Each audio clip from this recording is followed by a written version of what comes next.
Hello.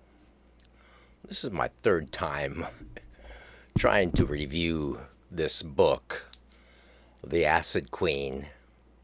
It's not the book's fault. The first time I tried it and I was like, I don't know, I wasn't in the mood or something else was going to happen like a few minutes later and I was kind of rushed, so that didn't work out. Then yesterday I recorded, like a 20-minute whatever thing. And, I tried to be using the two system thing where I have using the iPhone to record the picture, and then I use the GarageBand to record the sound and put them together in GarageBand. So yesterday I did all that and went, well, to start my video, the clap to sync things, and listened to it back, and I was like, what? This is, turns out I had a webcam connected to my computer, and the mic on the webcam kept coming into the input on GarageBand. It sounded crappy, so anyway, so I dumped that. So here we are, the third time. The book is The Acid Queen, The Psychedelic Life and Counterculture Rebellion of Rosemary Woodruff Leary, written by Susannah Cahalan, who also wrote Brain on Fire. I didn't read Brain on Fire, but I see there's a movie of Brain on Fire and on Netflix, I guess, and maybe I'll watch it, but maybe I'll read Brain on Fire, because the thing is, I thought this was a really good book. And not particularly because of the subject, because of the writing. It was really well written, and I'm glad I picked it up in my sort of boomerist sort of view of things. So yeah, Timothy Leary. Okay, so she was married to Timothy Leary. She was one of Timothy Leary's wives. You know, back then. And now these people are, even though they were kind of influenced the boomer generation, these people are old. I mean, my parents' generation at least, and I'm pretty old. So Leary was born in 1920. I mean, he's completely this other creature, and she was born 15 years later, Rosemary, in 1935. So yeah, a lot of these, a certain number of these influencers of the hippie era were quite old. So at any rate, she came into the scene. She was married to a couple of artists before, and being how old she is. She was, in New York during the beat and jazz thing. So these were like jazz people, beat and jazz generation, and I think, I don't know if it's worse than or whatever, but some of these dudes, like she had, it talks about her previous relationship. I mean, one guy was an accordion player, like a jazz accordion player, and all these people would come around the apartment. Anyway, like one of her husbands, or I think she was married once or twice before Leary, but chronicles her long-term relationships. And one guy was, an alcoholic, and one guy beat her, and all this sort of normal stuff between men and women, and in sort of the patriarchal story that we are all familiar with in this screwed up society we try to live in. Speaking of that, I watched on Jimmy Dore yesterday. There was Russell and Keaton from Due Dissidents were co-hosting, and they had Gabor Mate on, and they got into talking about how the stress of the society and the distortions we live with, how it undermines so much of our health, because we we're doing all these other things to escape it or to find some sort of peace, and that's really kind of the context of this book, because this was the whole Leary and the acid thing was a whole sort of notion of this finding a way out of what we have to live in with this capitalist war machine and so forth. Now, not Leary was not an anti-capitalist, and it was kind of a weird accident. I think that he became this sort of figurehead for this thing. I remember back then there was the East Coast and the West Coast, and in my mind, sort of viewing all this, through the media mostly as a kid. The Leary end of things in the East was all kind of got into the spiritual thing, whereas the West Coast, Ken Kesey, Merry Pranksters was just sort of like pranksterish and fun, like we just take this for fun and exploration, not so much religious stuff, and I kind of came down with the West Coast sort of ideology on that a little bit more, because there's a lot of this in this book, and she was one of these people too, where once certain people are given this vision, whatever that happens through LSD, and introduced to this peculiar view of the world that it can give a person, but then to try to quantify it right away, try to make it something, try to have it fit into something that was there before, so we don't just sort of take off into something else here.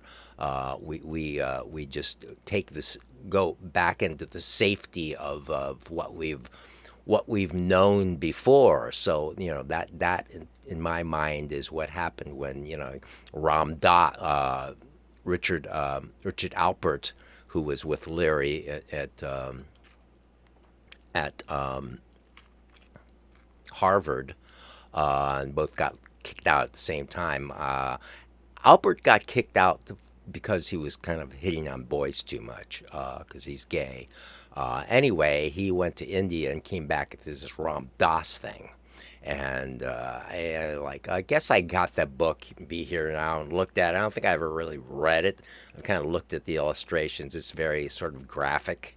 And there's this story about how he gave the LSD, several hits of LSD to this guru guy, and the guru guy didn't show any effects, and this just showed that the guru guy was a big master, and this is all connected. And I never bought all that, and then then he's back in his daddy's estate. Richard Alpert's dad owned a railroad, ran like the railroads in New England, so he had this vast estate, and there's films of him just back from India with his robes and all that, with a bunch of people sitting around being Indianish, sort of cultural appropriation much. So I don't know. I didn't go with this LSD equals Hindu stuff, or Christianity or anything else. It's what it is, and I think it's worth exploring for what it is. In the book, she talks about this place some, the New York Public Library, and because this is where she came to read the papers of Rosemary Woodruff Leary, because this is the institution that bought the papers of Rosemary Woodruff Leary. So presumably they're in there somewhere. In there where I use the library a lot. I go in to the library quite a bit, but there's a library across the street down there where the red banners are, orange banners, whatever. That's the library that has all the books to take out. I guess this one just has important papers by, psychedelic, noted psychedelic criminals or whatever, underground figures. So anyway, happened to be up here. So back to the book. This is going to be long and rambling, so bail out as soon as you can. She was with Leary when he got busted, and this is another part of the whole thing. Leary's big bust was for weed, marijuana. It wasn't for LSD. And had they stayed away from the weed thing, which once again, this is sort of all drugs lead to the same sort of thing. No, I mean LSD and marijuana are a lot different, and my first experience in April of 1970 was with LSD. I don't remember ever being high from pot. Before that, I don't think I ever really smoked it much. Maybe once. I had a Janis Joplin concert the summer before or something. But so while being very drunk, so I don't. My first experience was with LSD, and I had a really kind of profound experience. It set up my whole view about life as it is, and the interconnection of everything, and how the air is not just the air; it's stuff. All these things were kind of made apparent to me through this experience.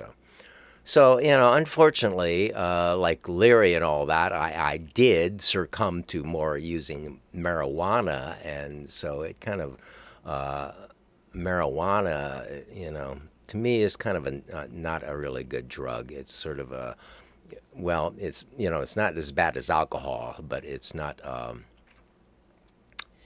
it's not a psychedelic, and it's something that can be used to obtain oblivion, and anything that can be used to attain oblivion is kind of dangerous for stressed out people who want to escape. And that's what Gabor Mate was talking about yesterday, and what I was saying before is that he the trauma of our lives, the trauma that we've had to go through, and they talked. There were three Jews talking about the situation like now with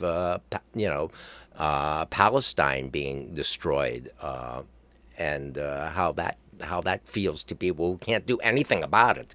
If you're against it, you can't do anything about it. These people, have a profile and all that.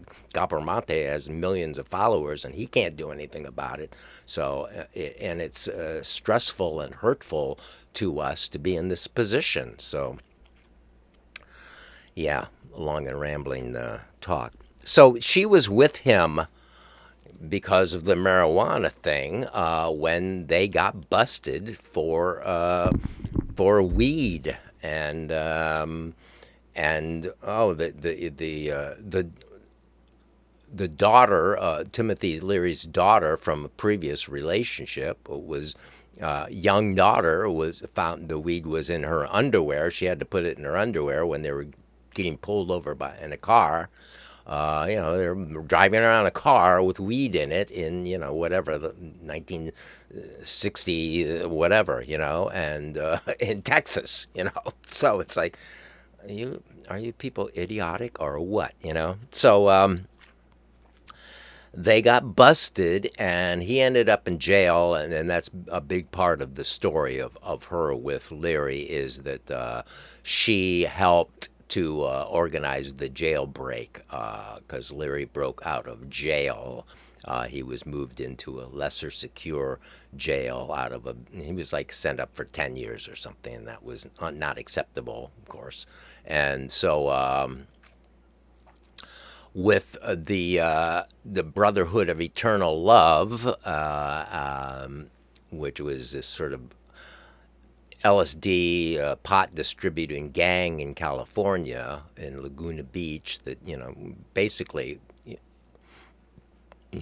criminal types who turned onto acid and wanted to find God and so forth. So they got involved with these people, and so I think that's what the story was. The Brotherhood of Eternal Love gave the money to the Weather Underground to help break Leary out of jail and then put him in a series of safe houses and get him out of the country and whatever. So that's what happened, and ultimately they went to they wanted to go to a country where they were going to get expedited back into extraditioned back into the USA. So they went to Algeria, which was a newly independent country. If you've ever seen Battle of Algiers, whatever, around that time, we see how a story about how the independence movement actually ended up winning and kicking the French out after 130 years or whatever it was. So they had a new government there and were trying to test out the waters, and they wanted to be righteous and revolutionary, and they gave the Black Panthers in New York City, New York, I mean not the California, the American Black Panther Party, a diplomatic situation there in Algeria. And so that's where Leary and Rosemary ended up going, because she went off with him. And that didn't work out well, because Eldridge Cleaver was a creep and a rapist, basically, and very misogynistic toward women. Actually, there's the story of which I read before somewhere about Anita Hoffman going out there, the hippie wife of Abby Hoffman, going out there to Algeria to visit with them when they were all there, and how Cleaver, put her in house arrest or something. She had to crawl out of a bathroom window to escape. So ultimately, they ran all around Europe together, and they came back to. He came back to the United States, or he was busted somewhere and brought back. So he ended up ratting out the radical lawyer Michael Kennedy, who was the one. And this guy was an important guy. He was covering being attorneys are critical for radical attorneys. So he was important guy. He was supporting working with all these sorts of radical groups, including the Brotherhood of Eternal Love and so forth. So he was the one who coordinated the whole thing and made the operation go. And Leary came back and ratted him out to the feds. And he and Rosemary stayed underground. And Leary wanted Rosemary to come back from the underground to rat out the Michael Kennedy, and get her off as well. But that would have put this guy in jail. So Leary was a self-serving creep. It's like all the world of the famous ends up being when we get famed people, they're usually, well, it's not common for them to be particularly nice. So yeah, she didn't do that, and they stayed together for a while. Oh, another theme all through the book is that she wants to have a child. She wants to have a baby. She has no children. Leary has two children, basically turning into adults when she's around there. Um, Late teens and into early adulthood. And these were from the first marriage with Leary's first wife, back in the straight world of the alcohol and academics and all that. So, according to the story here, the first wife was quite alcoholic and upset and depressed and all that, which is, of course, another way of dealing with the stress of our lives, alcoholism. So that was her issue, and she ended up like killing herself at age 35 or something in 1955, leaving Leary a widower with these two youngest children. So this was like 10 years before any of the LSD thing and all that really started up. So the she wants children, but yet his children did not fare too well. Actually fared really kind of not well at all. Considering that Susan, got busted for this and that, had drug problems, had other mental issues, whatever, and she ended up hanging herself, like at 45 years old or whatever, in before Leary died in the 90s, 1990s, and Jack Leary, the son. There's another son of Leary, which is an adopted son, Zach Leary, who talks about Leary sometimes. He's not, out of the picture like Jack Leary is. Jack Leary, ended up it talks about him a lot. What was going on in Millbrook, all the drugs he was taking then. The things that he had to serve some time in jail because of his dad's stuff. Getting busted. So.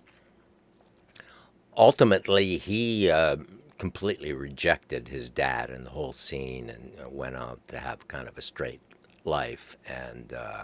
And Rosemary tried to hook him up to see his dad toward the end, and he did go to see his dad, and his dad was like talking to the press, whatever, at the time, and doing his famous man shtick. And so Jack was kind of offended by that, and never came back. And now he, basically disowns his father, doesn't want to talk about him at all, and anything to do with it. So yeah, this is a really really interesting, good book about that part of the culture. Why this woman who wrote the book is 40 years old.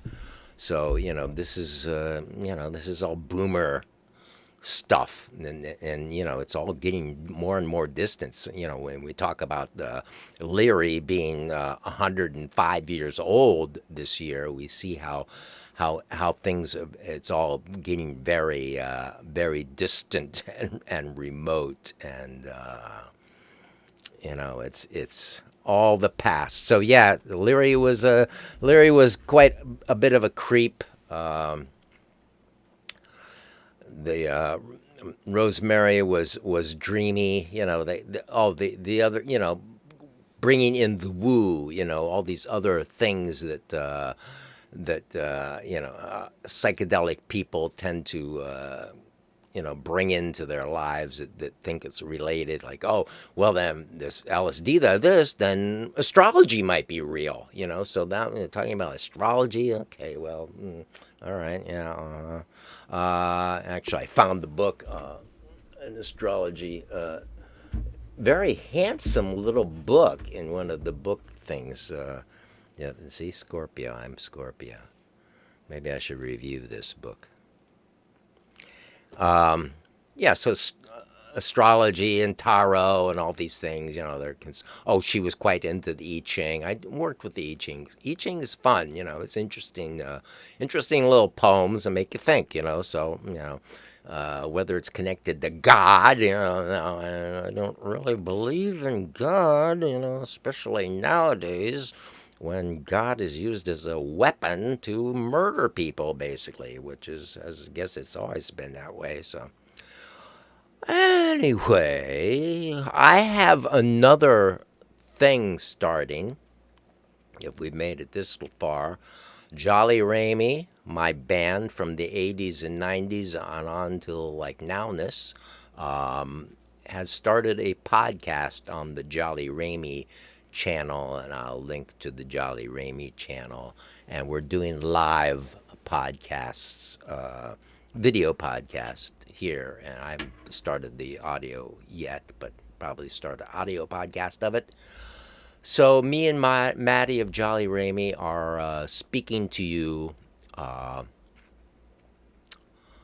Sunday mornings, Eastern Daylight Savings Time at 10 a.m. So maybe it'll be a real thing that's going. Maybe it'll be more fun than my channel. I'm going to try to make it not do my annoying political rants and so forth there. Because that's just me, and it's not really what Maddie's about, and it's not.